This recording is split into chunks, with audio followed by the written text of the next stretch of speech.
पूरे मध्य प्रदेश में पति की लंबी उम्र के लिए महिलाओं द्वारा करवा चौथ का व्रत रखा गया। करवा चौथ कार्तिक मास की कृष्ण पक्ष की चतुर्थी को मनाया जाता है। इस दिन महिलाएं अपने पति की लंबी उम्र की कामना करती हैं, उनके लिए व्रत रखती है, उनकी सुख समृद्धि के लिए करवा माता की पूजा करती है। करवा चौथ ज्यादातर नेपाल और उत्तरी भारत में मनाया जाता है। एक परिकल्पना यह है कि अक्सर पुरुषों द्वारा दूर दराज के स्थानों पर सैन्य अभियान चलाए जाते थे, जिससे पुरुष अपनी पत्नियों और बच्चों को युद्ध में जाने के लिए घर पर छोड़ देते थे। उनकी पत्नियां अक्सर उनकी सुरक्षित वापसी के लिए प्रार्थना करती थी।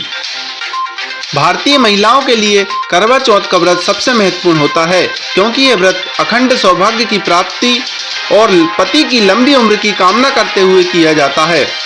द्वापर युग से लेकर कलयुग तक यह पर्व उतनी आस्था और विश्वास से किया जाता है जैसा द्वापर युग में किया जाता है। आज सुहागन महिलाएं सर्वार्थ सिद्धि योग और शिव योग में इस व्रत को करेंगी।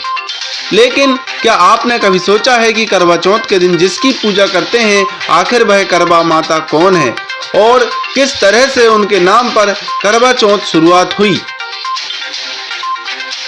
पौराणिक कथा के अनुसार प्राचीन समय में एक करवा नाम की पतिव्रत स्त्री थी।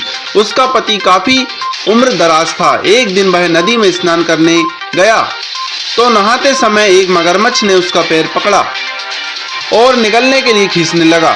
उसने चिल्लाकर अपनी पत्नी करवा को बुलाया और सहायता के लिए कहने लगा। करवा बहुत पतिव्रता थी, जिससे उसकी सतीत्व में काफी बल थी। करवा नदी के तट पर अपने पति के पास पहुंचकर सूती साड़ी से धागा निकालकर अपने तपोबल के माध्यम से उस मगरमच्छ को अपने तपोबल के माध्यम से बांध दिया।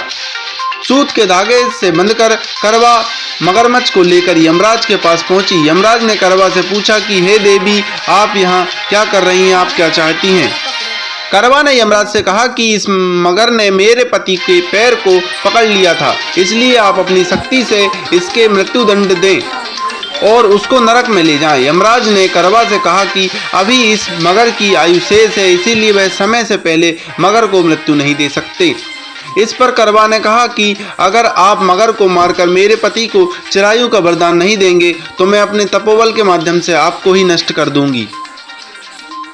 करवा की बात सुनकर यमराज के पास खड़े चित्रगुप्त सोच में पड़ गए, क्योंकि करवा के सतीत्व के कारण ना तो वह उसको शाप दे सकते थे और ना ही उसके वचन को अनदेखा कर सकते थे।